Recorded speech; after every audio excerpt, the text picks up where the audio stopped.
Assalamualaikum warahmatullahi wabarakatuh. Perkenalkan, nama saya Alsa Ulianda, NIM 2019 161003. Di sini saya akan menjelaskan tentang materi perkembangan individual. Pertama-tama kita harus mengetahui terlebih dahulu apa pengertian dari pertumbuhan dan perkembangan. Yang pertama yaitu pertumbuhan. Pertumbuhan artinya bertambahnya ukuran berat badan dan tinggi badan. Pertumbuhan manusia terjadi sejak dalam masa kandungan hingga sekarang atau dewasa. Pertumbuhan manusia itu akan berhenti pada saat dewasa. Pertumbuhan manusia dipengaruhi oleh faktor makanan, kebiasaan berolahraga, dan gen dari orang tua. Makanan yang sehat dan bergizi seperti makanan pokok yang biasa kita makan yaitu nasi, lauk pauk, sayuran, buah, vitamin, dan susu. Sedangkan pengertian perkembangan adalah perubahan kecakapan, kematangan fisik, emosi, dan pikiran seseorang untuk menuju kedewasaan. Pertumbuhan manusia akan berhenti pada saat dewasa, sedangkan perkembangan emosi dan pikiran manusia akan terus selalu berkembang. Contoh perkembangan manusia yaitu dapat dicontohkan pada masih bayi. Bayi hanya bisa digendong oleh orang tua. Tetapi seiring berkembangnya fisiknya, bayi tersebut akan mampu merangkak, berjalan, dan sebagainya. B. Prinsip-prinsip perkembangan manusia. 1. Adanya perubahan. Perubahan ukuran, perubahan fisik yang meliputi tinggi badan, berat badan, organ dalam tubuh, perubahan mental. Perubahan mental meliputi memori, penalaran, persepsi, dan imajinasi. Perubahan proporsi misalnya, perubahan perbandingan antara kepala dan tubuh pada seorang anak.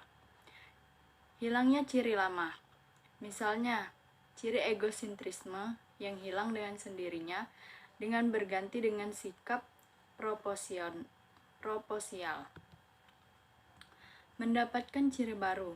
Hilangnya sikap egosentrisme tersebut akan mendapatkan ciri yang baru, yaitu sikap proporsial. 2.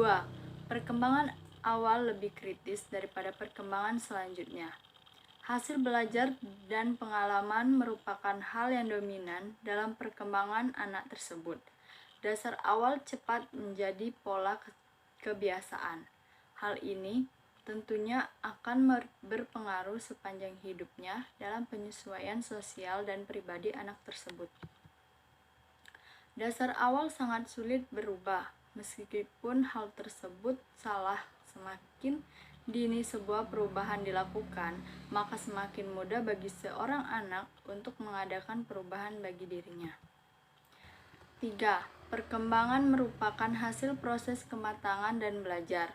Perkembangan seorang anak akan sangat dipengaruhi oleh proses kematangan, yaitu terbukanya karakteristik yang secara potensial sudah ada pada individu yang berasal dari warisan genetik individu tersebut.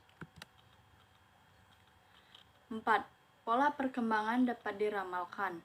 Dalam perkembangan motorik akan mengikuti hukum cepalokaudal, yaitu perkembangan yang menyebar ke seluruh tubuh dari kepala ke tubuh hingga ke kaki. Berarti bahwa kemajuan dalam struktur dan fungsi pertama-tama terjadi di bagian kepala, kemudian ke bagian badan, dan hingga terakhir yaitu ke bagian kaki. 5.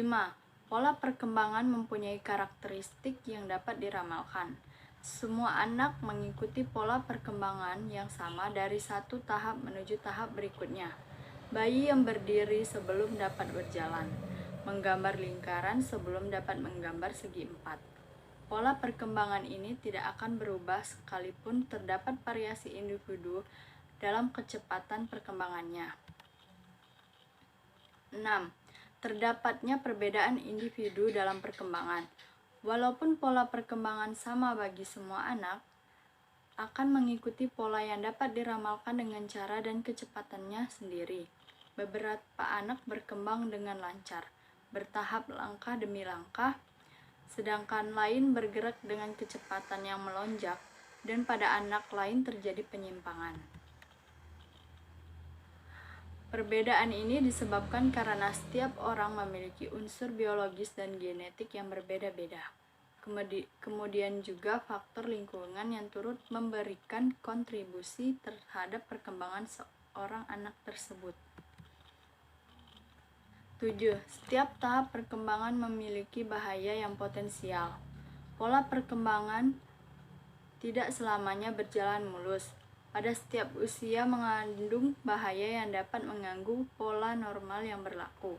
Beberapa hal yang dapat menyebabkan antara lain dari lingkungan, dari anak itu sendiri. Bahaya ini dapat mengakibatkan terganggunya penyesuaian fisik, psikologis, dan sosial. Menurut Miller, perkembangan manusia itu ada 5 prinsip, yaitu yang pertama, natur. Natur yaitu perkembangan bukan hanya dipengaruhi oleh faktor internal, tetapi juga dipengaruhi oleh faktor eksternal. B. Kuantitatif. Sementara istilah kuantitatif adalah konsep perubahan yang menyatakan sebagai perubahan kemampuan, keterampilan, keahlian, dan kompetensi dari individu tersebut. C. Normatif. Yang dimaksud asas normatif adalah suatu tahap perkembangan individu yang cenderung mengikuti pola-pola yang sudah umum sesuai dengan konsep perkembangan secara normal dan formalistik. Aturan-aturan, adat istiadat, sosial budaya yang berlaku dalam kehidupan masyarakat tersebut, misalnya anak masuk SD pada umur 6 tahun dan masuk SMP pada tahun 12 tahun, hingga seterusnya. Prinsip normatif adalah suatu perkembangan individu yang tidak mampu mengikuti asas norma-norma tersebut yang disebabkan oleh faktor-faktor status sosial ekonomi, kemiskinan, kesehatan, adat istiadat, dan sebagainya, sehingga menyimpang dari norma tersebut. Misalnya, setelah tamat SMP, biasanya seorang remaja laki-laki atau wanita yang tidak mempunyai biaya untuk menjalani sekolah lagi, itu harus terpaksa menikah dan mempunyai anak. D. Kesinambungan. Pola perkembangan manusia dapat dipandang secara kontinu atau berkesinambungan tanpa ada tahapan yang jelas, tetapi seperti garis lurus bersifat terus-menerus tanpa jeda dan tidak terputus, linear dan berkelanjutan. E. Progresif. Progresif adalah suatu konsep perubahan secara fisiologis yang sangat cepat dan meningkat secara tajam yang dialami pada usia pranatal, bayi, anak remaja, dan dewasa muda akibat makanan yang bergizi. Kita masuk ke tahap teori perkembangan manusia. Yang pertama, teori psikodinamik. Teori ini merupakan teori yang berupaya menjelaskan hakikat perkembangan dan kepribadian. Yang kedua, ada teori perkembangan kognitif. Teori ini menekankan pada pikiran-pikiran sadar untuk memahami perkembangan pemikiran logis dan dampak terhadap perilaku tersebut. Yang ketiga, ada teori perkembangan behaviorisme dan belajar sosial. Teori ini mengemukakan bahwa kunci untuk memahami perkembangan terletak pada perilaku anak yang dapat diamati dan direspon individu terhadap stimulus lingkungan sekitarnya. Yang keempat, teori perkembangan kontekstual. Dalam psikologi, istilah konteks digunakan untuk menunjukkan kondisi yang mengelilingi suatu proses mental dan kemudian mempengaruhi makna atau signifiknisme.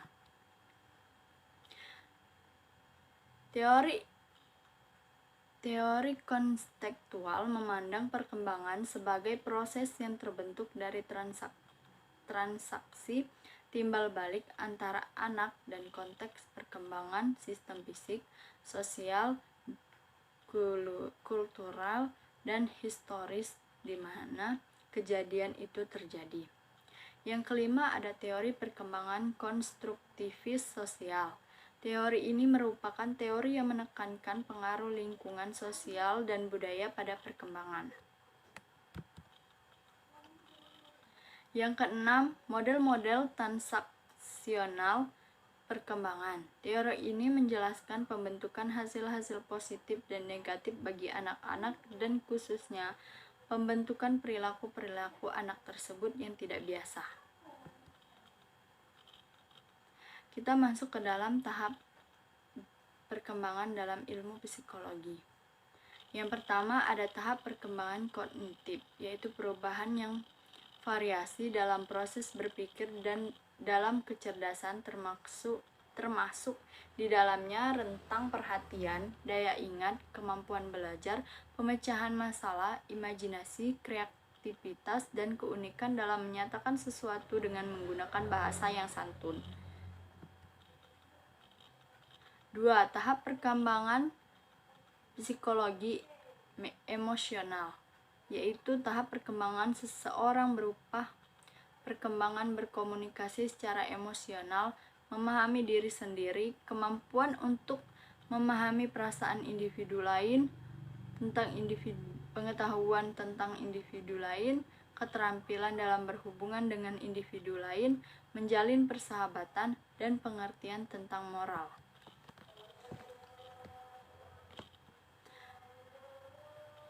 Yang selanjutnya,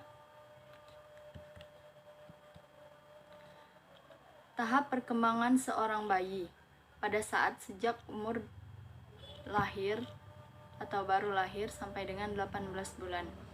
Periode ini disebut juga dengan tahap perkembangan sensorik oral, karena anak biasanya melihat bayi memasukkan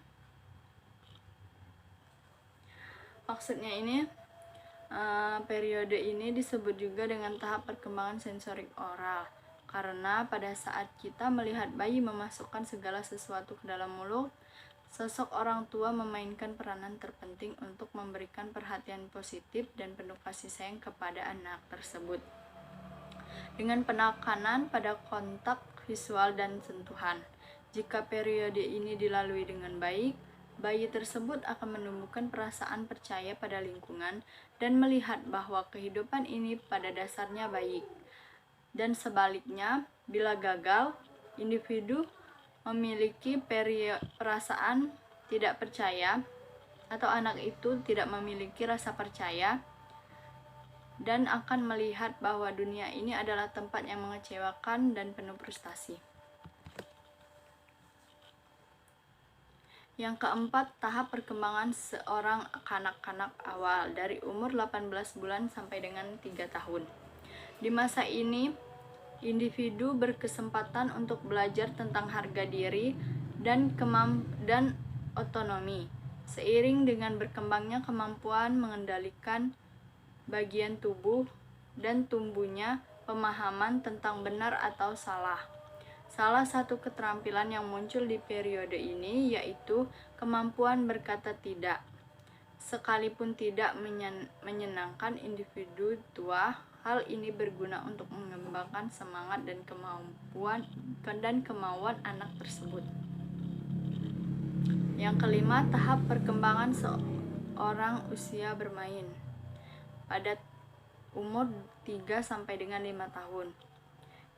Periode ini, individu biasanya memasukkan gambaran tentang individu dewasa di sekitarnya dan secara inisiatif dibawa dalam situasi bermain, seperti anak laki-laki bermain dengan kuda-kudaan dan senapan kayu, sedangkan anak perempuan biasanya memainkan boneka atau bermain pasar-pasaran yang mengimitasi kehidupan keluarga, mobil-mobilan, handphone mainan, tentara mainan, dan yang lainnya lagi. Di masa ini muncul sebuah kata yang sering diucapkan si individu anak tersebut, Kenapa? Hubungan yang signifikan di periode ini adalah dengan keluarga inti, yaitu ayah, ibu, atau saudara. Yang keenam, tahap perkembangan seorang usia sekolah. Dari usia 6 sampai dengan 12 tahun. Periode ini sering disebut juga dengan periode laten. Karena individu sepintas hanya menunjukkan tahap perkembangan fisik. Tanpa tahap perkembangan seseorang, perkembangan aspek mental yang berarti berbeda dengan fase-fase sebelumnya. Keterampilan baru yang dikembangkan selama periode ini mengarah pada sikap industri atau ketekunan belajar, aktivitas, produktivitas, semangat, dan kerajinan, serta berada di dalam konteks psikologi. Bila individu gagal menempatkan diri secara normal dalam konteks psikologi, ia akan merasakan ketidakmampuan dan rendah hati.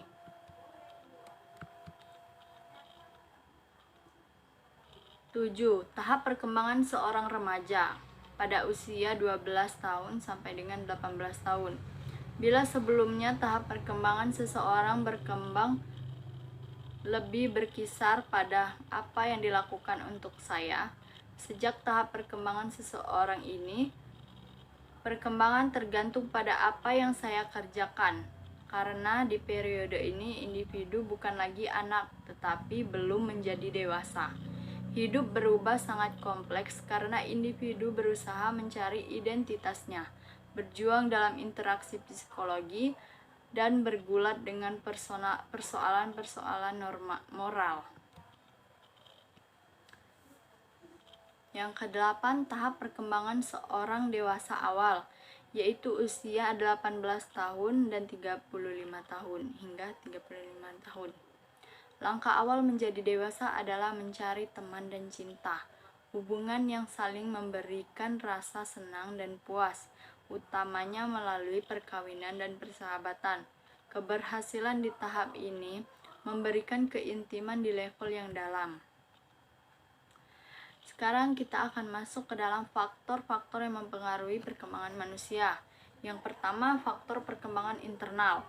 Di sini yang dimaksud dengan faktor perkembangan internal adalah segala sesuatu yang ada dalam diri seseorang tersebut yang keberadaannya mempengaruhi dinamika perkembangan. Termasuk ke dalam faktor perkembangan internal tersebut adalah faktor perkembangan jasmani, faktor perkembangan psikologis, dan faktor perkembangan pematangan fisik dan psikis. Yang kedua ada faktor perkembangan eksternal. Faktor perkembangan eksternal tersebut segala sesuatu yang berada di luar diri seseorang yang keberadaannya mempengaruhi terhadap dinamika perkembangan, yang termasuk faktor perkembangan eksternal antara lain yaitu faktor perkembangan sosial, faktor perkembangan budaya, faktor perkembangan lingkungan fisik, dan faktor perkembangan lingkungan non-fisik. Di sini saya mengambil contoh dari faktor internal yaitu gen.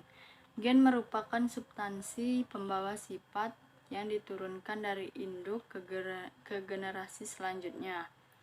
Gen mempengaruhi ciri dan sifat seperti makhluk hidup, di mana pada tanaman mempengaruhi bentuk tubuh, warna bunga, dan rasa buah.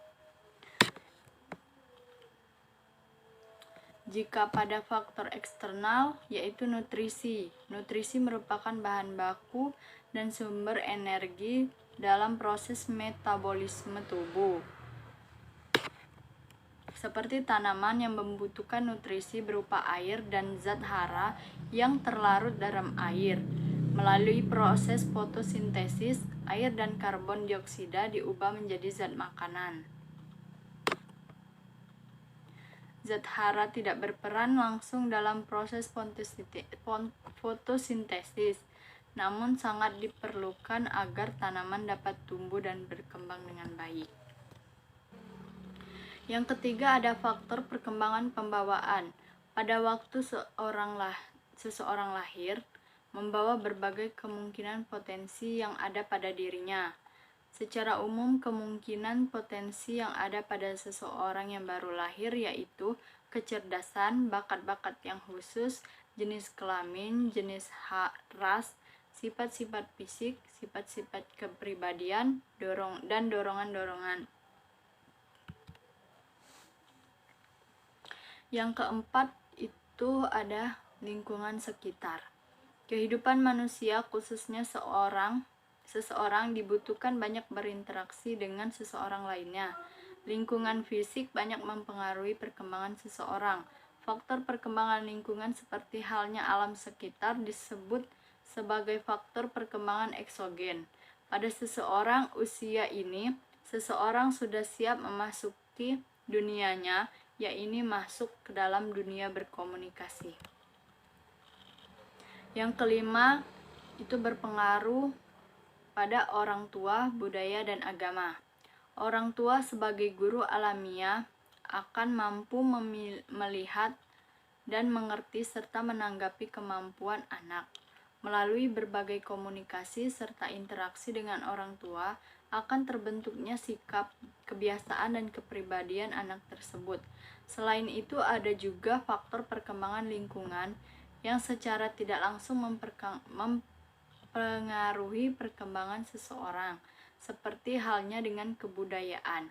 Kebudayaan secara tidak langsung ikut mewarnai situasi, kondisi ataupun corak interaksi di mana seseorang itu berada. Selain faktor perkembangan di atas, faktor perkembangan agama juga sangat berpengaruh terhadap perkembangan pribadi dan kebiasaan seseorang. Ini bisa diambil contoh dari kehidupan sehari-hari saya. Yang pertama itu kan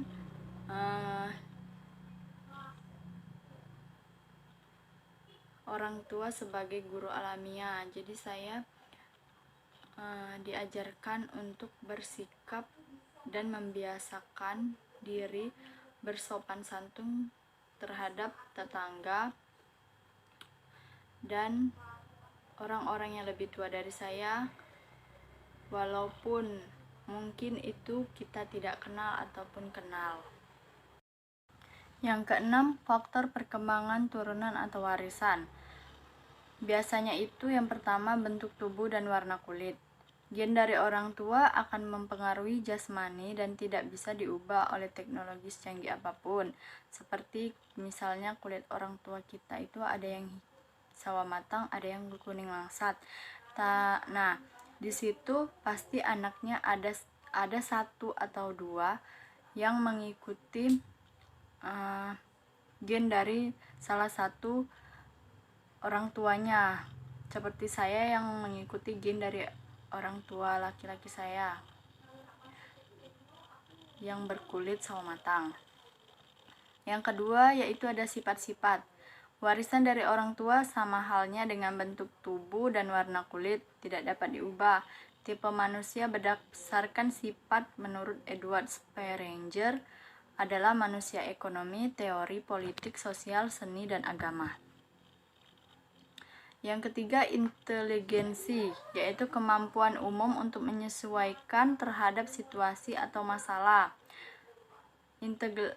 Tes inteligensi yang standar antara lain tes Binet-Simon. Yang keempat ada bakat, yaitu kemampuan khusus yang menonjol di antara berbagai jenis kemampuan yang dimiliki seseorang.